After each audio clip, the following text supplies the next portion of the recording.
అన్నారు. అంటే ప్రవచన చేసే పద్ధతులు ఎన్ని రకాలుగా ఉన్నవి అన్నారండి. అంటే రాజోత్తముడైతే నించోని మాట్లాడవచ్చు. సామాన్యంగా వ్యాస పద్ధతి, నారద పద్ధతి, హనుమత్ పద్ధతి అని పురాణాల్లో 3 పద్ధతులు ఉంటాయన్నమాట.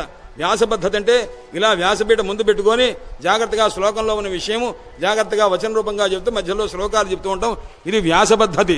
నారద పద్ధతి ఒకటి ఉందన్నమాట. అది కొద్దిగా గాన ప్రధానంగా ఉంటుంది. నలుగురు తబలా వాయించేవాడు, ఇంకోటి చెప్పేది మధ్యలో ఒకడు అనుసరించి మాట్లాడుతుండేవాడు.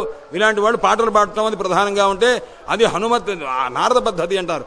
హనుమత్ పద్ధతి అని ఒక ప్రవచనం ఉంది. ఆ ప్రవచనం మొదలుపెట్టిన తర్వాత దీని తర్వాత ఇదే చెప్పాలని నియమం లేదండి.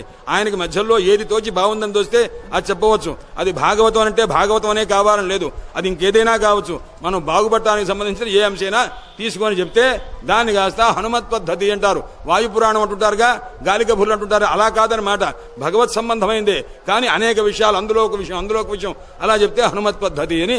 పురాణం చెప్పే పద్ధతులు 3 పద్ధతులు. ఇదేది కాదు. ఉపన్యాస పద్ధతి ఒకటి ఉంది. అది ఎలాగా అన్నాడు, నించోని సభ్యాహ అని